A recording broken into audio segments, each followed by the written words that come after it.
Good afternoon, and welcome to your Introduction to Business course this afternoon. Welcome to the Zoom. I hope you all had a wonderful weekend. Yes, thank you. I did too.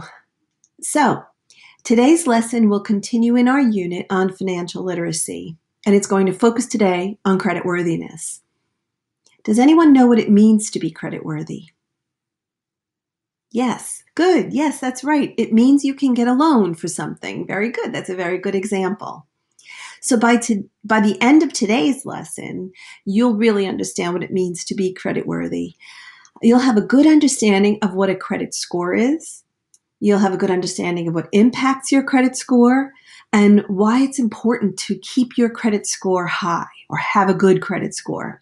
So let's start today's discussion by talking about the last time you bought something. Who wants to share that, what you bought last? Just shout it out. Okay, good. A fruit bowl at Juice House. Good. Another example, maybe? Sushi last night. Went out with your friends for dinner. That's right. What else? You bought gas for your car. Good. Now, think about the ways you paid for it. How did you pay for those things? Cash. Your debit card. Yes. You Venmo'd your friend. Yes. Those are all different ways of us being able to pay for something. And what's the difference, you think, if you paid cash or if you use your debit card or your Venmo? Is there a difference? Right. You're absolutely right. There is no difference because it's still your cash, your money that sits behind the debit card or the Venmo. Very good. Now, what about a credit card? How do you think a credit card is different? No one? No brave soul? A credit card is different because it's really the bank that's giving you the card and is actually temporarily lending you the money to make that purchase. And that temporary loan is called credit. And you're really using the bank's money on credit and they expect you to pay it back. Okay? Okay, good. So, lending you money. Did you ever lend something valuable to a friend or a sibling? And yes, right. And you expect her to give it back, right? You lend your favorite shirt or you lend your car to someone, right? You expect them to give it back. And likely you are worried a little bit until they actually do give it back, right? Depending on how valuable the thing is. And so you'd probably only lend something to someone if you had confidence in them that they would actually give it back. So lending something of value, whether it's clothes or your car or even money, that's called lending credit, something of value. Okay, so what if you had to lend something to a stranger, like your car that's probably based on the fact, that you guys are new drivers. Your car is probably new or newer. How would you feel about that? What would you consider before you lend to a stranger your new car? Would you think about, let's try to jot some of these things up on the board. Would you think about age? Would you think about gender? Would you think about their religion? If they have a job? What their driving record is? Their age? We talked about that. Their race or their income? Do they make money? So which ones of those things would you consider? Let's see, what are the most popular ones here, right? What would you think about? You think about how old they were they able to drive, right? Do they have a good license? Tickets, do they have any tickets? Right? Do they work a job? Because those kinds of things show whether they're old enough or if they are responsible, right, with their driving record, and can they hold down a job? Good. Those are really good things. So before a bank will lend money, they consider some things too, whether it's a loan or it's a credit card. But there are 5 specific things a bank will consider before it extends credit to a borrower. They think about their payment history, whether or not the person can pay their bills on time. That's what the payment history is, your history of how you make payments. They consider if you owe any money already to other creditors, like do you already have a car payment or a credit card or even a plan for your cell phone. So they will consider how much money you already owe. They consider how long, or your credit history, how long you've had access to the credit.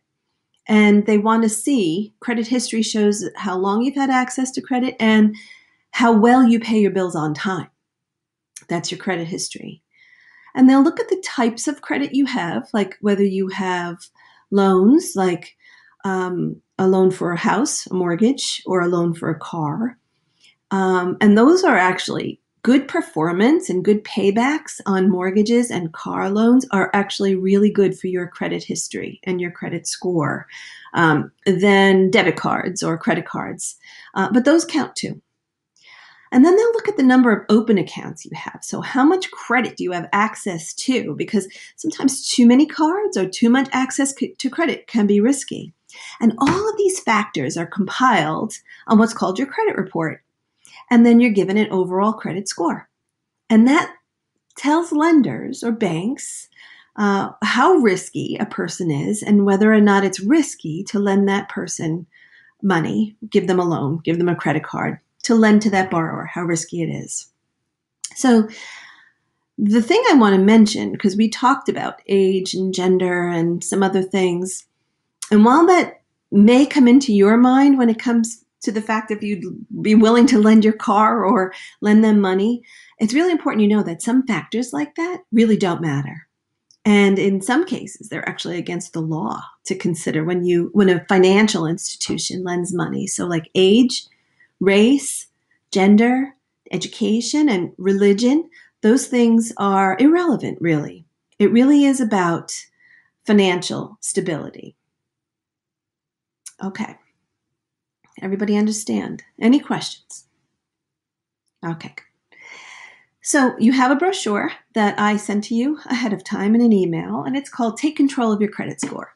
And in that brochure, you'll see how the score is calculated, your credit score is calculated, what looks like a good score. And you can see on that form that, like with test scores, you'd rather have a 95 out of 100 than a 55, right? So 95 is stronger. And so the higher your credit score, the better, meaning it's less risky to actually lend to someone with a higher credit score than it is to lend to someone with a low one.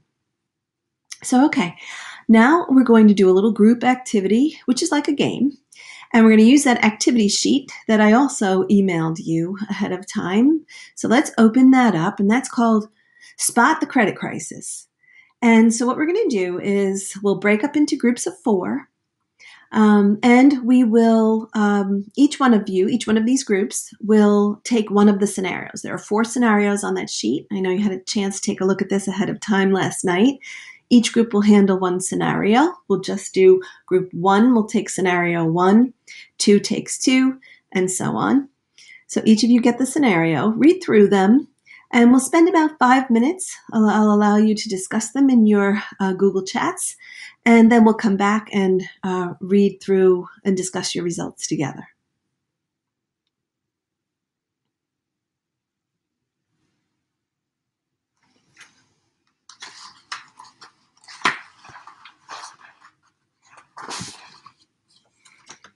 Okay, so thank you for taking the time to do that. And now we'll go over the scenarios together. So scenario 1. Scenario 1 is you want to purchase a new car and you have your heart set on a brand new SUV. So you take out a loan to pay for that car. But after 6 months, you begin to fall behind on your payments and you're getting late fees. So does your credit score go up or down in this scenario? If you're missing payments and paying late, does the credit score go up or down? That's right, it goes down. And why does it go down? Because you're missing payments. That's right. And that shows that you may not be able to handle the money that was lent and the payback schedule. And so how can you fix this? Well, you figure out a way to make your payments on time, budget yourself differently. Or if you feel in the long run you're not going to be able to handle these payments, then you may have to sell the car. That's one way to take care of the situation. But the longer you go without making payments, the worse it is for your credit history. Okay, all right, good. The next scenario. The next scenario is about a cell phone. You've been wanting a new cell phone for months. You're ready to make it happen. You use your credit card to buy the phone, and you set up automatic billing payments. And at the end of each month, your credit card is immediately debited automatically, electronically, for that payment. Now, does this help your credit score? Does it go up or down? It goes up. That's right. And why does it go up? That's right, because your payments are automatically made electronically on that automatic payment schedule on the day it's due. It will never be late. Okay? So, is this good for your credit history? It is good. So there's nothing to fix here, right? Automatic payments are good. Excellent. The next scenario, it's your first semester of college. You take out a small loan to help pay for your books, a small student loan. Despite being busy with school, you get a part-time job, and by the end of the semester, you've saved enough money to be able to pay off that loan, even though the loan's not due until you graduate. So, does this help your credit score go up or down? It goes up, and the reason is why? That's right, because you've paid your student loan ahead of time.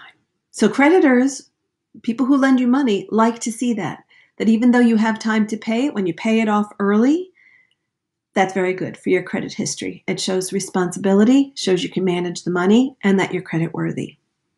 Okay, great. And now the last example, you're planning on a vacation.